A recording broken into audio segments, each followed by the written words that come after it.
On December 17, 1903, the wind-swept dunes of Kitty Hawk, North Carolina witnessed a miracle. Two brothers, Orville and Wilbur Wright, stood beside a fragile machine made of wood, wire, and fabric. Few believed in them. Fewer even knew their names. But in that cold winter air, as Orville took the controls and the machine lifted off, the ground for 12 unforgettable seconds, human history changed forever. For the first time, mankind defied gravity, not in a dream, but in reality. That moment was not just the birth of flight. It was the birth of the modern world. The first flight didn't just conquer the skies. It set into motion an age of global connectivity.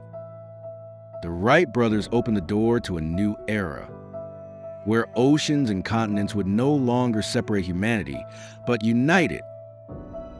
But their story wasn't one of luck or a sudden breakthrough. It was a result of relentless curiosity, tireless experimentation, and an unshakable belief that the impossible was possible. For thousands of years, humans looked to the sky and dreamed of soaring like birds. From the myth of Icarus to the sketches of Leonardo da Vinci, the desire to fly burned deeply within our species. Yet flight remained a fantasy, a boundary between gods and men. In the 19th century, that dream began to take shape. Scientists and inventors experimented with gliders, hot air balloons, and flying machines of all kinds. But while balloons could rise, they couldn't be controlled. Gliders could glide, but they couldn't stay aloft for long. The greatest challenge wasn't simply to lift off. It was to stay in the air and steer. Humanity needed three things: lift, power, and control. Many could achieve one or two. None could achieve all three. It would take two unknown brothers from Ohio to finally piece the puzzle together.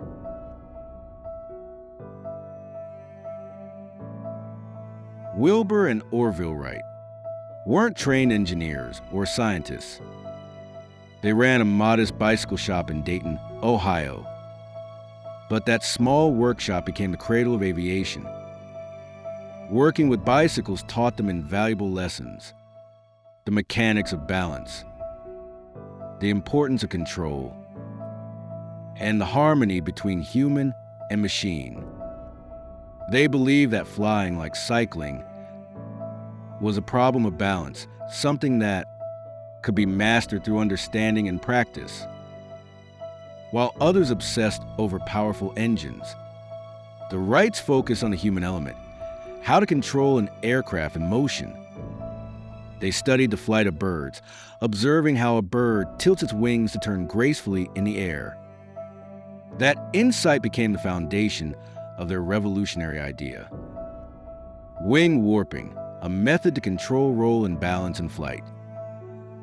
The Wrights were methodical.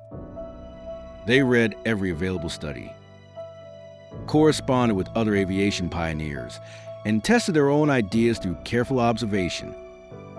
But rather than relying on theory alone, they did what few others dared.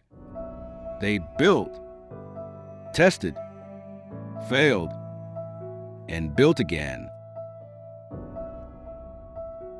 By 1901, the brothers had created several gliders. Yet something was wrong.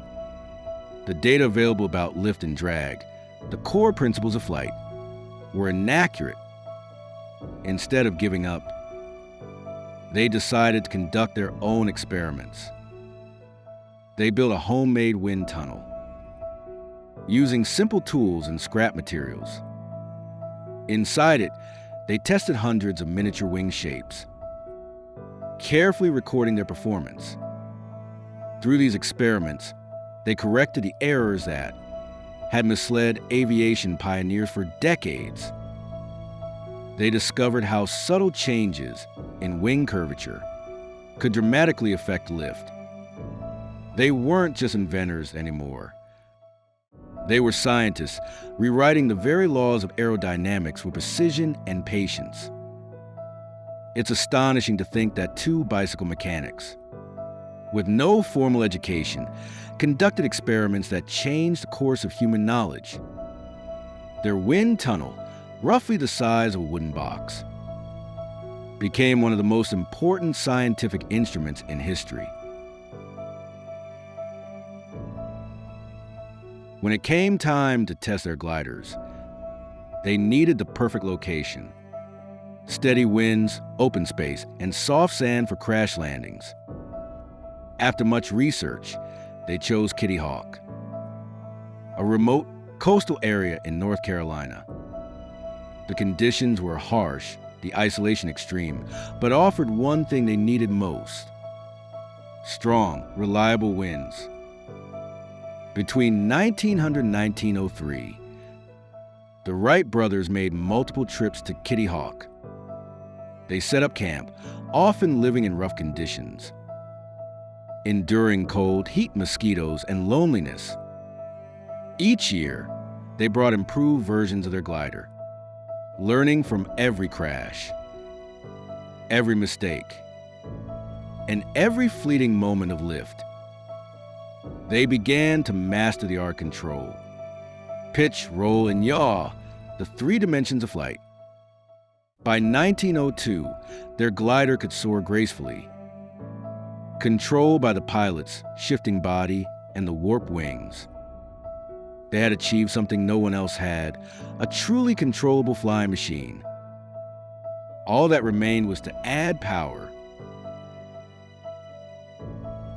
At the time, no suitable engine existed for flight. The Wrights approached several manufacturers, but all engines were too heavy or too weak. So, with the help of the mechanic, Charlie Taylor, they built their own, a lightweight four-cylinder engine made of aluminum. It produced just 12 horsepower, but it was enough. Then came the next challenge: the propeller. There was little scientific data on propeller design, so the brothers applied their wind tunnel research, realizing that propellers were essentially rotating wings. They carved them by hand, testing each one meticulously until it matched their mathematical models. By the end of 1903, their new machine, the Wright Flyer, stood ready. It had a wingspan of 40 feet, weighed 605 pounds, and was powered by the engine they built themselves. Every nut, every bolt, every inch of canvas represented years of persistence and belief. The world didn't know it yet, but it was about to change.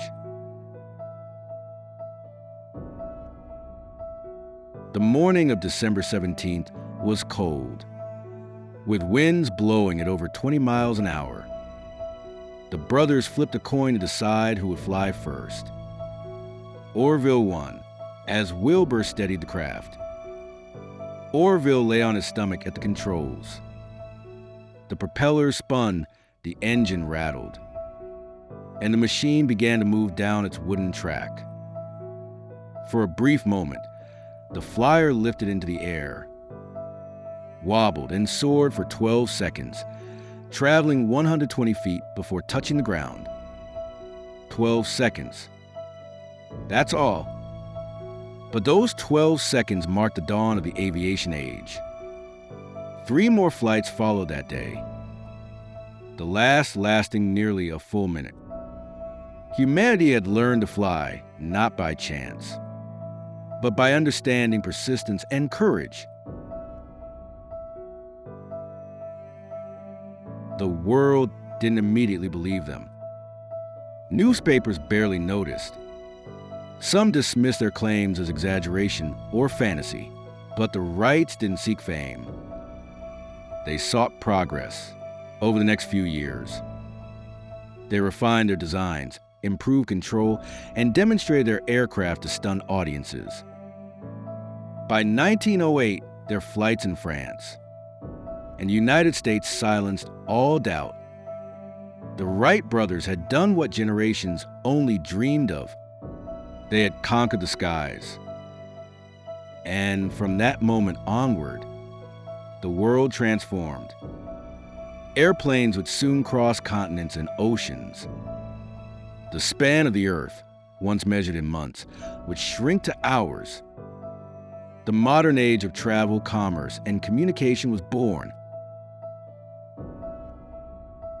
The Wright brothers' first flight was more than a technological triumph. It was a turning point in human history. Within a few decades, aviation would change everything. How we travel, how we trade, how we fight wars, and even how we perceive the world itself. Today, more than 100,000 flights take off and land across the globe every single day. What began as a 12-second hop in 1903 became the foundation of a planet linked by air. Cultures, ideas, and people connected as never before. The Wright brothers didn't just invent an airplane. They ignited the age of global connectivity. Their dream taught the world that with patience, logic, and courage, no frontiers beyond reach. In the dunes of Kitty Hawk, humanity took its first step into the sky and never came down again.